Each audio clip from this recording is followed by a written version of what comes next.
Frecuencia Subterránea, un espacio para contar con voces diversas historias poco conocidas, que nacen en alguna medida de este museo, ubicado a 12 metros bajo tierra.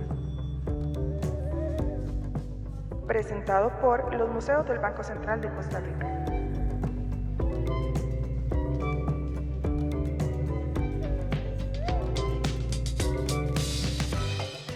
Hola a todos y todas, gracias por escucharnos desde donde estén. Nosotros estamos en los Museos del Banco Central de Costa Rica, ubicado en el puro corazón de San José, la capital de nuestro país. Somos Dayana y Ligia, trabajamos en los museos y a nosotras se sumarán otras voces. Estamos a 12 metros bajo el nivel de la calle de nuestra ciudad. Nuestro techo es la Plaza de la Cultura, por la que transitan cerca de 1 millón de personas al día. Y en nuestros 3 niveles subterráneos compartimos 3 grandes tesoros, nuestras colecciones de arqueología, numismática y artes visuales. Quisimos abrir este espacio llamado Frecuencia Subterránea para ir más allá de lo que resguardamos y exhibimos. Nuestra intención es revelar historias poco conocidas que vienen desde el museo, la ciudad o la gente que nos rodea. En nuestro primer episodio queremos invitarlos a viajar hacia sus adentros para explorar la memoria. Un tema que no podemos dejar escapar como museo. Sin más preámbulo, empezamos por los recuerdos. Para esto, invitamos a doña Margarita Avendaño, quien es vecina de nuestro museo y quizás una de las pocas mujeres que han vivido en San José durante toda su vida. A sus 92 años, compartirá sus memorias a lo largo de este episodio. Yo nací el 22 de marzo de 1930 en la ciudad de San José, en el centro de la ciudad de San José, esquina opuesta a la iglesia de la catedral. Ahí vivíamos en el segundo piso porque mi papá era el tesorero de la Junta de Caridad en ese tiempo y estuvimos, ahí vivíamos toda la familia y era una casa bastante grande con muchos balcones hacia la avenida Segunda y la calle 3 también. Jugábamos en los balcones de casita y en una oportunidad habíamos hecho café y teníamos una broza de café ahí lista. Entonces yo le dije, no, botemos esto que no sirve para nada. Y con un agravante que pasaba un señor que trabajaba en el registro público, vestido de blanco, de punta hasta las medias y los zapatos blancos. Y entonces oímos el timbre y yo le dije a mi hermana, usted se sienta en las escaleras, bajamos por unas escaleras especiales. Usted se sienta en las escaleras y yo abro la puerta. Le pregunté al señor, ¿y usted? Sí, señor, ¿qué le puedo servir? Y me dice, ¿es que está su mamá? No, su papá tampoco. ¿Qué le sucede, señor? Me dice, es que vea, unas chiquitas me han echado y vea cómo estoy. Entonces le dije yo, pero qué barbaridad, ¿cómo es posible? Vea, esa niña que está ahí sentada, esa chiquita, ella fue, pero yo le voy a decir a mi mamá y a mi papá, y mi papá es furioso, viera qué bravo que es, pero a ellas las van a castigar. Bueno, muchas gracias, y se fue. ¿Qué hace que doña Margarita, ustedes y yo podamos recordar este tipo de eventos, lugares o experiencias? ¿Cómo funciona la memoria desde el punto de vista científico? Pues tuvimos el honor y el gusto de conversar con un especialista en neurociencia. Bueno, yo soy Jaime Fornaguera Trías, soy biólogo de formación y saqué una maestría en fisiología en la Universidad de Costa Rica, en la Escuela de Medicina, y después por cosas de la vida me fui a sacar un doctorado a Alemania en fisiología del sistema nervioso. Y ahí entonces me interesé por las enfermedades neurodegenerativas y pues en eso saqué mi doctorado con modelos animales de la enfermedad de Parkinson. Después de eso volví a Costa Rica y monté lo que ahora es el Centro de Investigación en Neurociencias. En 1999 lo empecé y desde entonces soy el director. Si lo queremos conocer más a través de sus recuerdos, nos cuenta que es colombiano y no olvida cuando se desplazó a Costa Rica dejando su familia en otro país. Esto marcó su vida. Aquí se casó, tuvo hijos y ahora celebra a sus nietos. Don Jaime cree que hay que combinar las cosas en la vida. Él ha hecho deporte, música y hasta danza. Para entrar en materia, empezamos preguntándole ¿desde cuáles disciplinas estudia la memoria?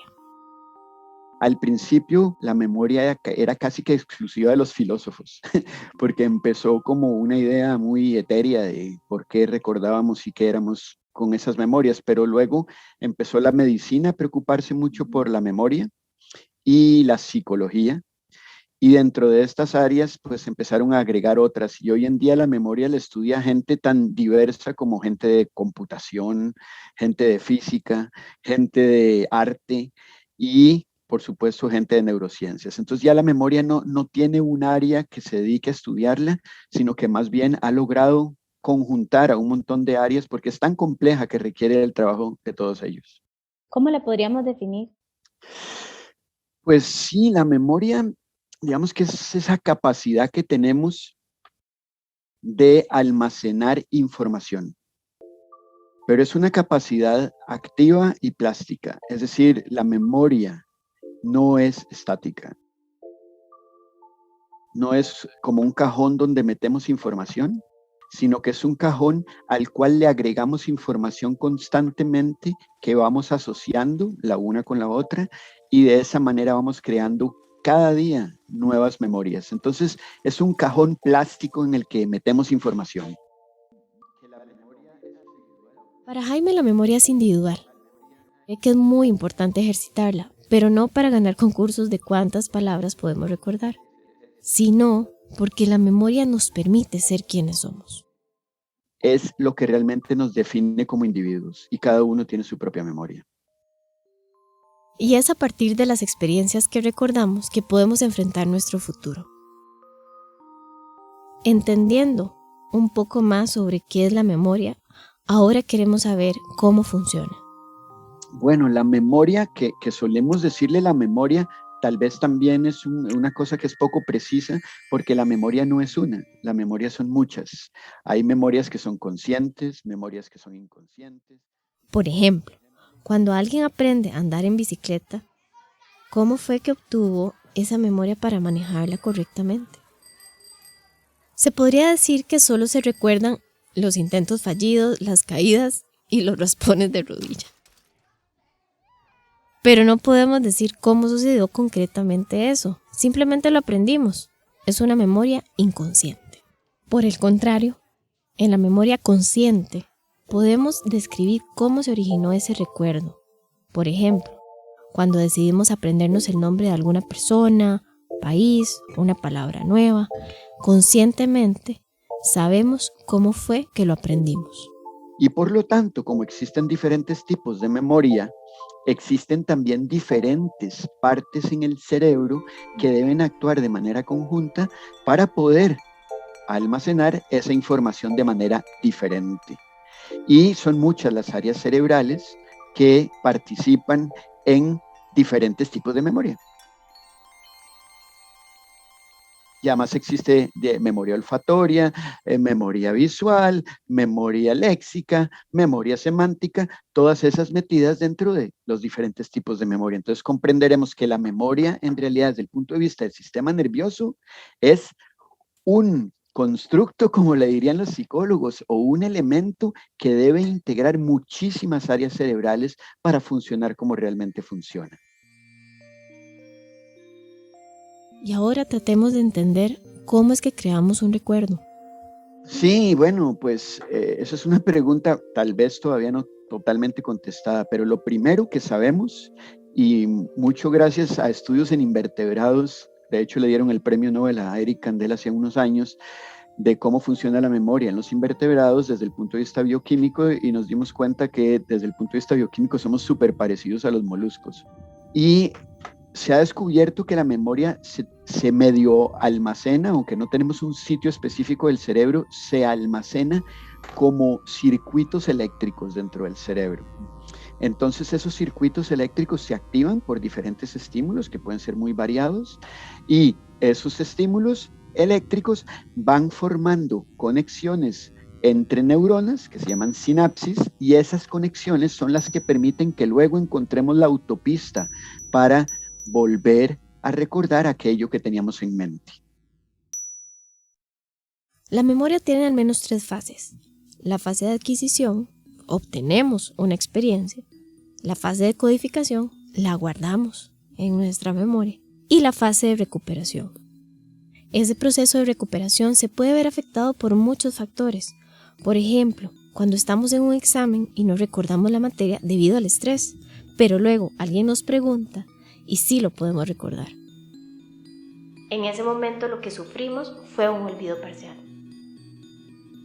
Entonces, la memoria en realidad es un proceso muy complejo que se ve afectado por otros factores, y el olvido en realidad no es una cosa como mala, porque solemos decir, ay, es que se me olvidó tal cosa. Ahora hay mucha gente desde el 2014 que estudian el olvido como parte de la memoria. Yo tengo que olvidar para poder generalizar. Le voy a poner un ejemplo, Diana, si me lo permite. Usted ve un perro y lo ve con el pelo erizado y se le tira encima para morderla. Ok, se escapa de ese perro.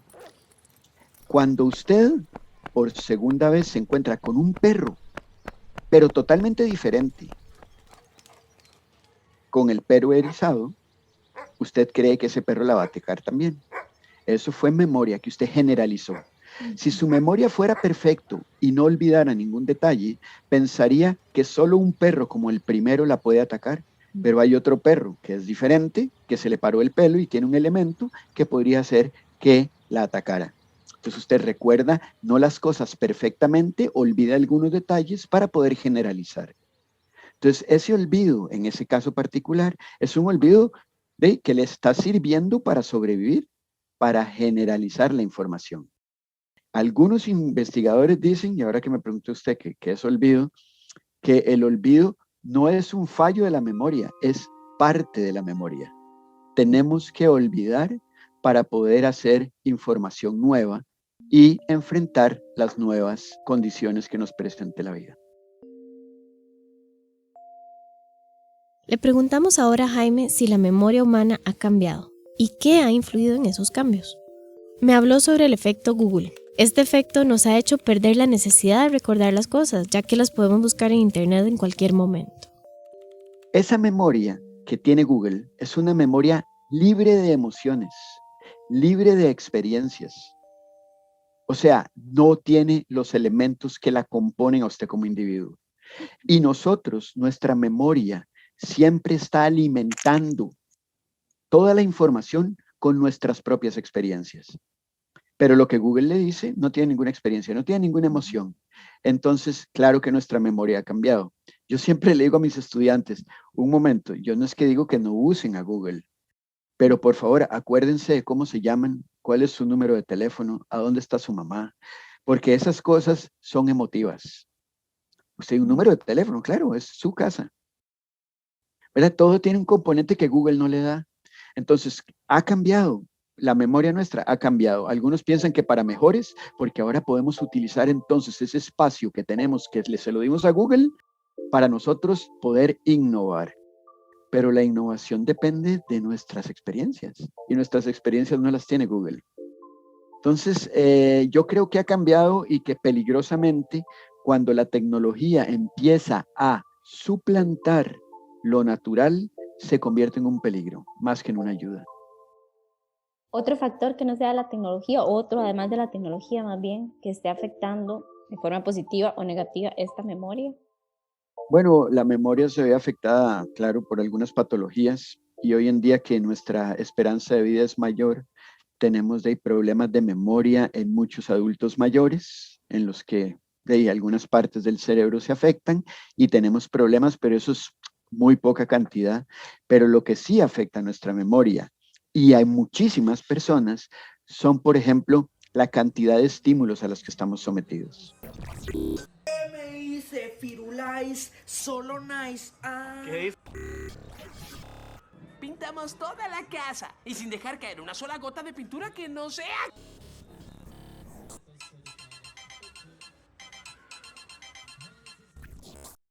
Es decir, hoy en día todo el mundo habla de multitasking, habla de que quiere jugar un juego en el que hay 700 personas que lo quieren matar a uno y uno tiene que tratar de que no lo maten y además matarlas a ellas. Entonces, existe una atención que no está focalizada. Y esa atención que no es focalizada, sino que es rápida y de respuesta rápida, hace que los procesos de memoria no tengan una fácil consolidación. Y por eso quizás es uno de los factores que ha hecho que hoy en día se diagnostique tantos problemas de atención, no solamente clínicamente, sino en el campo de la educación. Y finalmente, para cuidar la memoria, Jaime nos recomienda llevar un estilo de vida saludable. Eso significa hacer ejercicio, llevar un control sobre la alimentación y pues obviamente utilizar nuestra memoria. Nos reta a que, por ejemplo, la próxima vez que leamos un libro, recordemos el nombre completo de todos los personajes. Don Jaime, 3 reflexiones así que usted quiera dejarle, a la gente siempre sobre este tema. Lo primero, que la memoria es individual. Lo segundo, la memoria tiene que ejercitarse.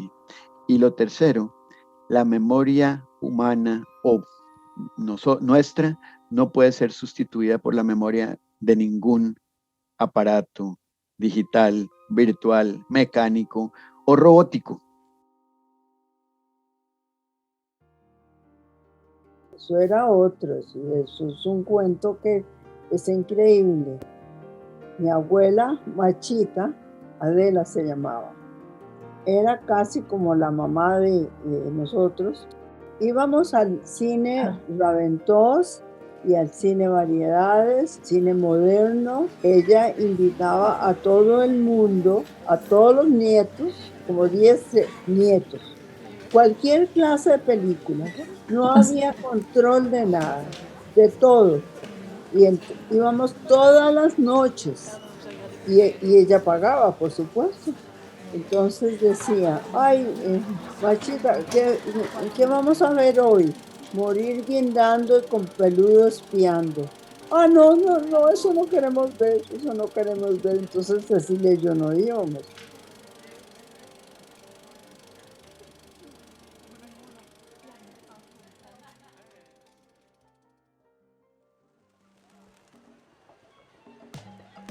¿Recordás montarte al bus con tus compañeros de escuela? Con la emoción de salir del aula y llegar a un nuevo lugar. Empezó aquí, un viaje al pasado en medio de oro precolombino, monedas, billetes y arte costarricense. ¿Lo recordaste? ¿Qué te queda en la memoria de ese viaje? Revivilo y visita los museos del Banco Central, bajo la Plaza de la Cultura. Abierto todos los días, de 9:15 de la mañana a 5 de la tarde.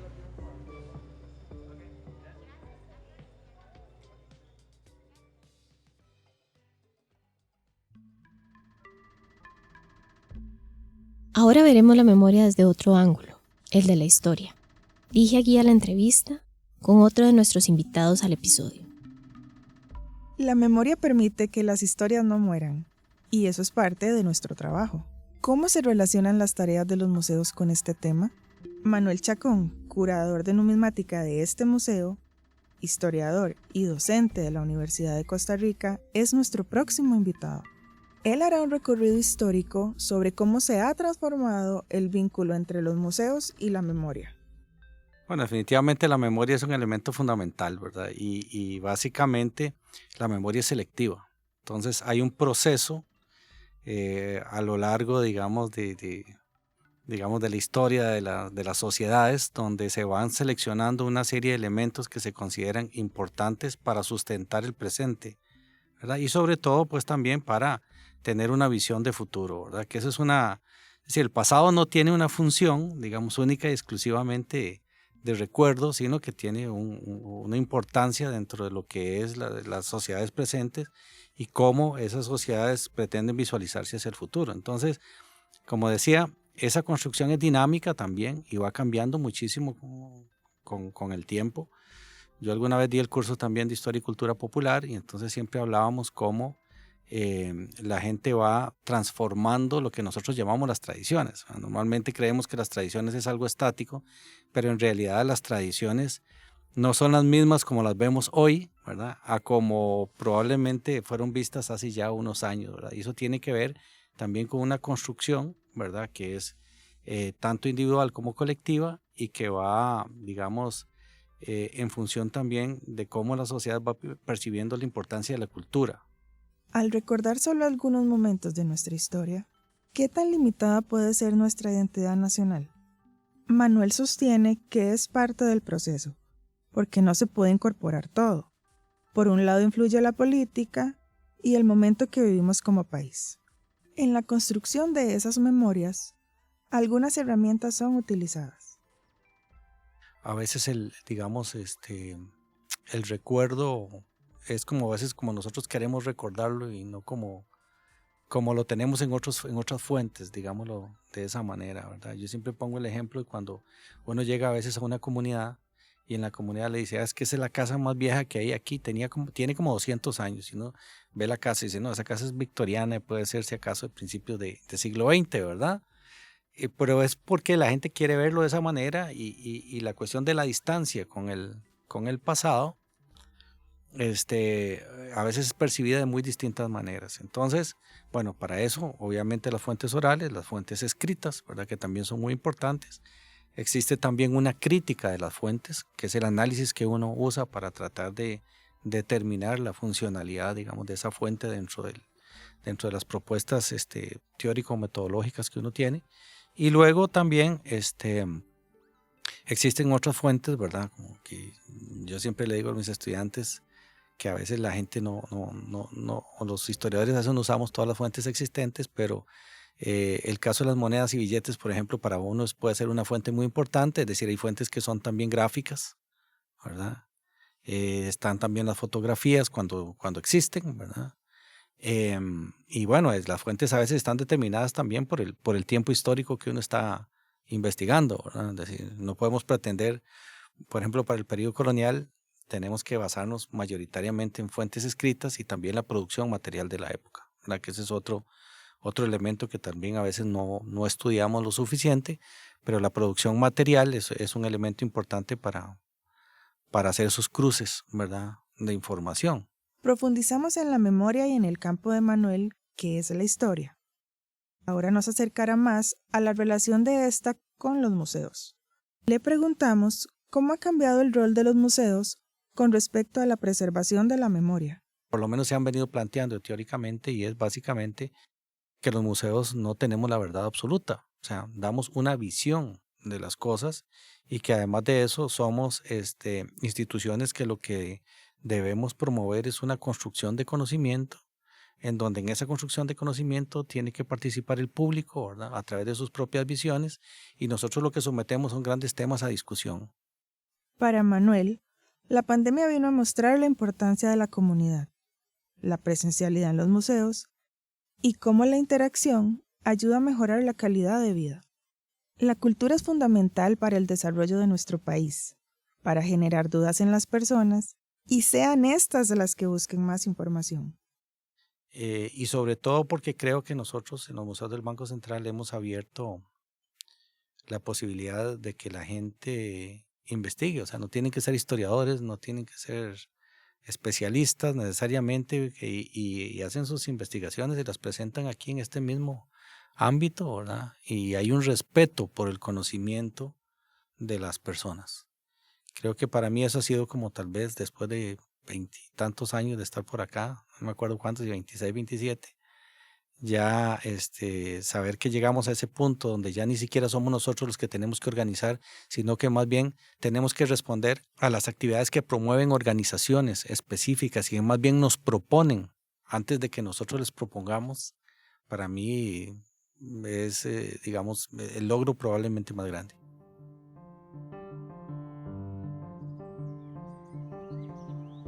En la casa donde vivíamos de la tesorería había un tercer piso que era horrible, pero ahí nos asomábamos a ver bailar a la gente del Hotel Costa Rica, los que llegaban a bailar ahí, y hasta que terminara, era hasta la madrugada, los veíamos bailar, eso era parte de nuestra diversión.